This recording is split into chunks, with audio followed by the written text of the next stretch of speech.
good morning everyone. This is Neri once again and welcome back to my channel. Well, patingin-tingin ako sa likod. Nandito kami sa Capas. Papunta kami sa Camp O'Donnell kasi nag-graduate ang aking isang pamangkin. So, maraming mga sundalo dito. At eto na, nandito na kami sa Capas. At inabutan kami ng liwanag. So, ayan po yung mga sundalo kasandulahan natin sa Pilipinas. So, let's check it out later pagpasok natin. So bago tayo makapasok kailangan fill up lahat ng mga tao, pati kotse, pati driver. Well, ako yung driver for today. So ayan po ang entrance ng Camp O'Donnell.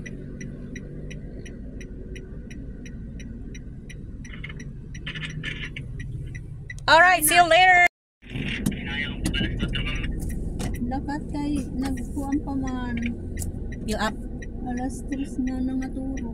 Alas 3 nangaturog. Alas 11. Paglagay na kayo, ma'am. Oo, naglaki na yung isa namin kasama. Ha? Hain ito. Hain. Ihahatag mo na yan. Aw nga taab. Baryo. Oo. Oo. Paguli. Kaya ano doha?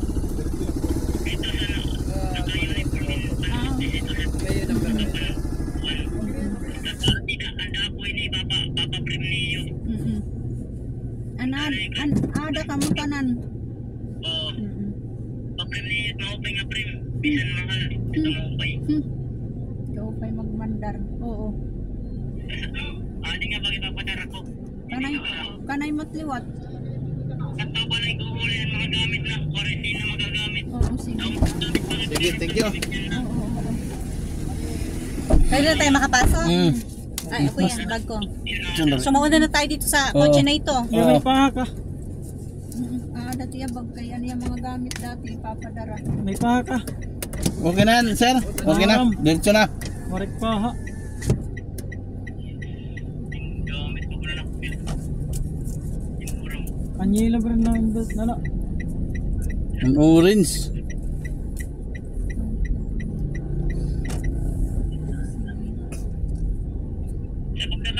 Kaya Di na. Nasa kub na, boss. Atat siya. Kaya adi nag-impor na hirap. Nagsarit lang ng mata po. Ay, kabara ka, boss. sarit lang yan. Makuhaan ka nga. Dito lang kuya, pasok mo lang kahit saan. Saan? Sa red na wallet ba? Umang, dito rin sa rakyan. Red. Kaya naman, haray. Ito. Ito kayo logit pa. 2 kilometers sobra nga natin. Kaya siya, bisa nang ginagian, maupay bagalan, maupay mga tasantan. Mansulong. Kay tuan, simentado na. May mga tricycle. Hey! I love it! Gusto ko dito talaga. Kasi alam mo, mahal na mahal ko talaga ng mga kasundaluhan dito sa ating Pilipinos. Pilipino, mga Pilipino. Oh. Yan, training pag-areas niya nila. Ano? Hindi pa ka na mag-graduate. Oo, hindi pa. Junior nila. Wow. Mga babae. May Babae, kababayan. oh. Lahat babae. Bay no sisi. Di, ICS. Sisi. Muna candidate pa lang. Oh, teka, saan ba tayo mag-park niyan? Diretso daw, diretso pa sa dulo. Diretso. Ba ng ano? Hain. Ganyan ginagawa nila dito, no? Okay. Mahirap eh.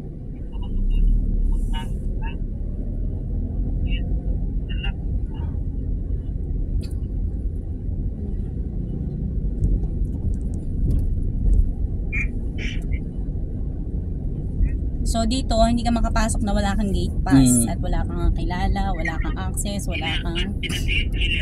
Ha? Oh, ito mga training din sila. Sundalo na yan. So, oo. May uniform na. Sundalo na yan. Ano ko? Ha? Ano man? Marayo man na. Ayad laniran kahoy. Diri kahoy, auto, nagkuhan sa Patira na ninilhig lang. mo ito. Yeah, mga trabaho ito. Mga trabaho. Kung senior adi, adi nga ginsalutan. Lalo na kami po. Gawak ano? Hindi lang Baka ito. 1,000 or 200 hectares. hectares.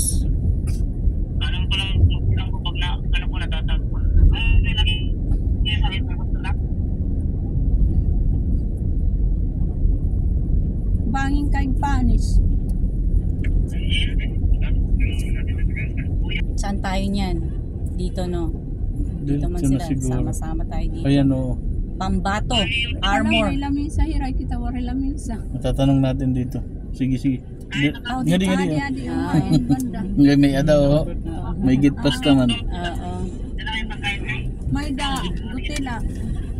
Kay gabi Wow. na kami mabot. Salute. Ay, ano yan? Ha? What is that?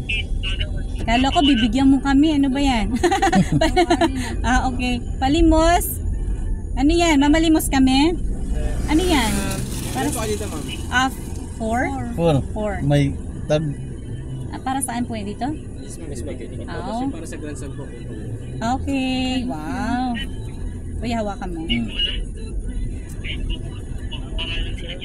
Blue ticket po para sa manunod sa grandstand, ma'am. Huwag pong wawalain, ma'am. Proceed sa kaliwa, ma'am. May mag-guide ako sa inyo. Okay, thank Para you. saan daw? Grandson.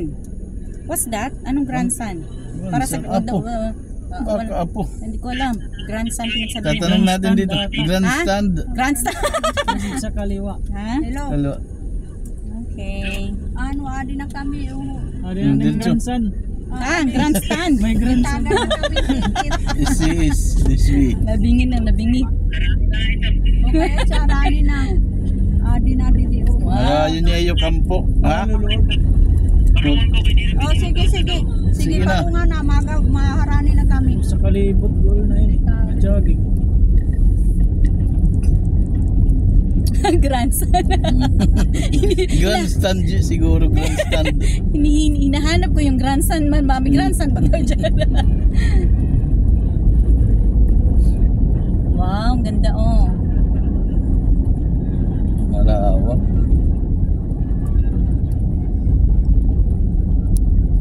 Kasi ako dati sa Clark Air Base naman. Clark Air Base. Pero mga Amerikano.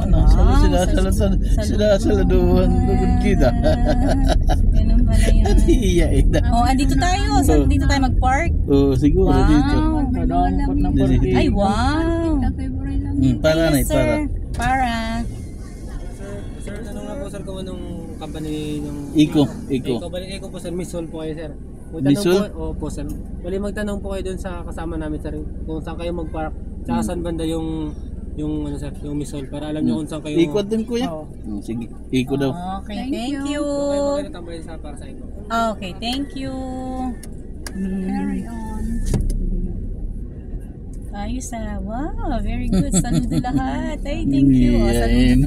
Oh, alam mo kuya kasi, pinasok ko din yan. Kaya sumasaludo ako sa laka. High moral tayo ngayon Oh, ganyan tayo. Oh, di ba? Ay naman ni Kiano. Saan tayo magtanong? Ay, saan si Ano Kiano? naman? Ito. Oh, Wow. sir! Wow, sir! Ito na. Gaya! Ay, nako, gwapo. Saan sila mag-park? Iko. Gwapo Misul pa daw din. sa Misul. Dito daw. Saan daw? Apong ka naman. Delete yung gwapo. Gwapo pamangkin ko. Gwapo. Dilap na Ayan ka na na. yung girl. Oh, yeah. Sige Congratulations. na. Oh, saan daw? Dito daw. Dito daw? Sir, saan yung ano dito? Papasok tayo dito? Oh, yun. Oh, yun. Dini, dito. Oo. Sige. Ay, wow, saludo. Oh, saludo din ako. Saan tayo mag-park niyan? Diretso lang kahit saan? Ikaw, saan tayo? Kumbot Park. Hindi ko alam. Oh, dito na. Dito na. Dalo.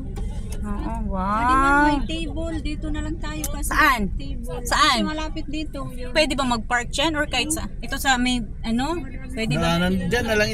Dito. Dito. Pares dila. Oh, park ko na lang to. Dili. Dito sa may dito. Sabi nitong ano, Bios. Okay, sige. Okay. Apong ka naman bumay pa ano. Pogi. Masusasab ka wala ito. Picture. Yan. Hi, bless you. Gwapo. Gwapo pa rin. Wow. O, ipin daw natin sa ano. Dito. Andi ba, nagpawala ka mo? Kuya, kung gusto mag-CR na kayo. Nakapila pala ano. Pisto pa nga, natin dito sa atin. May Misol. Piniaubos, malusot naman. May nawala kami. Dapat kanina pa tayo dito, sa totoo lang. Kalapit lang. Kanan ano, ito bangin kanan. Tubig ada. Mani kay mo kon tubig ni. Yan ang kapatid ko, anak niya. Kapatid na ano. Kapatid na ano? Kapatid saan? Tatay. Kapatid ko. Matanda siya sa akin. Si Kuya yan. Kuya Kit. Ang ganda ng mga pangalan anak niya. Keanu. Ayan si Keanu. Nakagraduate. Ito naman si Keeter. Ayan. So, nandito kami sa Camp O'Donnell. Camp O'Donnell Capas. Camp O'Donnell Capas. So, nag-graduate po siya. Ito yung parents niya. Siyempre, sapaw lang ako dito. Sapaw. Pero siyempre, kadugo ko rin naman yan. Mga pamangkin. So, ito yung place ng kanilang loob. Maraming mga parents ngayon kasi misol ang tawag? Kainan. Kainan. Awalan din si ano, mission. Saan na ano? Ay. Saan siya raihe? Doon sa nagtitira. Ay, sa dati. Ayun o, malapit lang ano. Ayun lang pala, malapit lang pala eh. Formation na raw, formation. Balikit. Army lang. Balikit. Ayan, Uy, nasaksiyan kaya ano, natin. nagtawag na ada.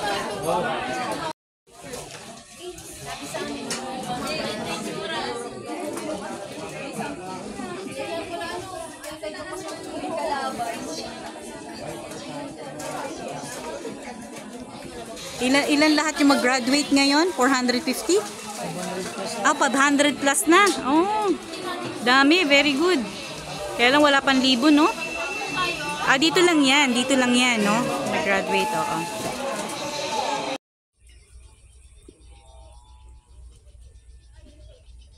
So, kanina nag-CR ako. Merong kanya-kanyang naka-assign doon. So, hindi na kami naglalagay ng tubig, kundi sila na naglalagay. So, ito yung paligid dito sa Camp O'Donnell Capas.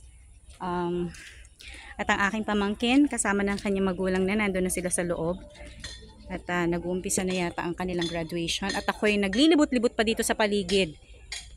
Ninanamnam ko muna ang paligid dito. Siguro ang kanyang ang aking kuya sila na mismo yung kukuha doon. At ako'y dito sa paligid sa labas. Wow, it's a tree house. Meron din dito sa baba. So, napakarami nila. At ang mag-graduate is 500 plus today. Yan. At syempre, very proud tita. Iba yung pakiramdam kapag may nakagraduate na sa pamilya. Kaya, ito, support tayo. So, against the light na tayo. Ito yung mga tent. Yung mga na-block na yan. Yan sila natutulog. So, marami talagang hirap ang kanilang dinanas. At pag nakagraduate ka, napakasarap sa pakiramdam. Marcel. Marcel, ano ba pagkain daw? Ulam.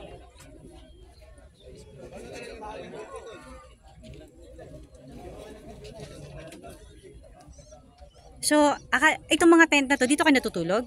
Yes, ma'am. Akala ko mga tanim. Kayo, tinatanim dyan. Natutulog sila dyan. Wow, okay. Proceed na kayo doon. Mag-proceed na raw kayo dun. Vlogger ka,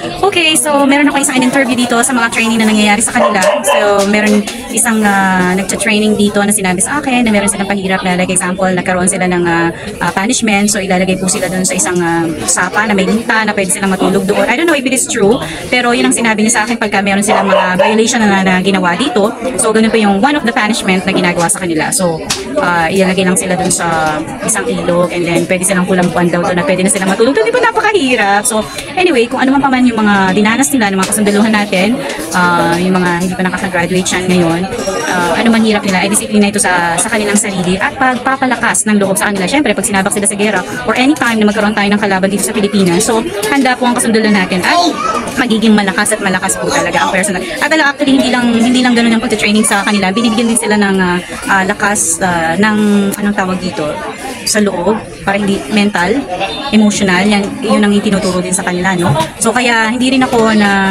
namamangha kung bakit noong dekada pa nanalo tayo. Ang pagkakaalam ko nun example na lang ito let's say, I think, correct me if I'm wrong, meron tayong 1,000 na kasundulahan dito sa Pilipinas and then sinabak dun sa ibang bansa, I think it's China, so ano sila, 40,000, pero nanalo tayo sa battle. Just imagine, ganun kalakas ang itinuturo dito sa Pilipinas, yung mga kasunduluhan natin. At bakit, question din, bakit hindi rin tayo masakop-sakop ng China? It is because meron tayong talento, madiskarte tayong mga Pilipino, mga kasunduluhan natin, kaya hindi tayo nasasakop ng China. But then, advice ko lang sa lahat ng mga Pilipino right now, maghanda-handa rin tayo. Kasi marami na nangingilabot po ako sa ngayon sa aking advice at vlog na ito. Kasi hindi po biro na ang nangyayari sa mundo natin. Kasi you see, hinihingal ako sa vlog kong ito dahil nanginginig ako at natatakot ako. Nagkaroon na rin ng advice ang ating Vice President na maghanda-handa tayong mga Pilipino. Pero syempre, malakas pa rin ang pananampalataya natin mga Pilipino na huwag mangyayari sa atin ito ngayon dahil ang China nandyan lang anytime na pwedeng sugurin tayo sa Pilipinas. So hindi lang milyones ang katao ang mamamatay dito. So proud ako sa mga kasundaluhan natin sa ngayon, no? Dahil kahit papaano meron pa rin tayong maraming mga kasundaluhan na nagtitraining at nagsusumikap at nagtsatsaga sa mga ganito kahirap na kanilang inaabot, ano? At napakasarap naman sa pakiramdam pag nakagraduate sila. Ito na nga, naranasan ng aking pamangkin. At so proud sa'yo. Congratulations, Kiano Ugaya. So, ayan. See you on my next vlog. Bye for now.